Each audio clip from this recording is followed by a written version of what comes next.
Hello friends, welcome back. In this tutorial, we are going to learn how to create database in MySQL or SQL Server. Hey, if you are new into my channel, make sure you have pressed the subscribe button below.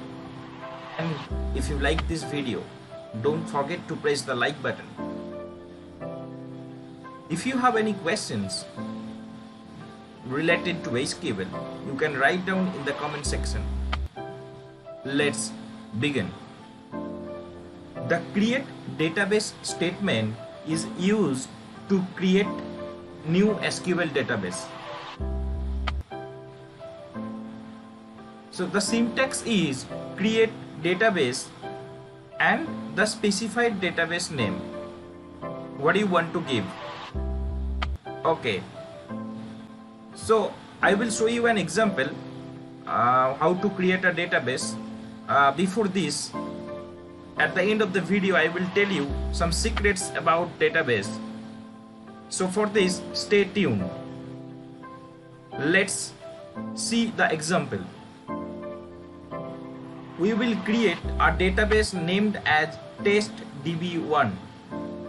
For this, we have to write down create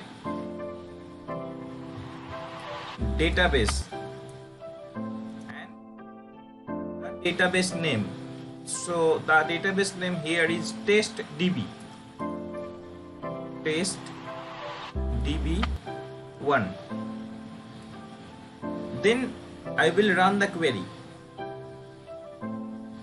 Here you can see that the database has been created. So now it's time to tell you the secrets. Before creating any database, make sure you have the admin privilege. Otherwise, you won't able to create a database. And the secret number 2 is you can check the database what you have created by writing a SQL query. Also, you can check in the left hand side.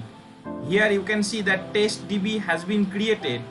Okay, but I will show you how you can check by using the SQL query. For this, you have to write down show databases. Then just run the query. See, here it has given all the database name which are present in the server. That's it for this video.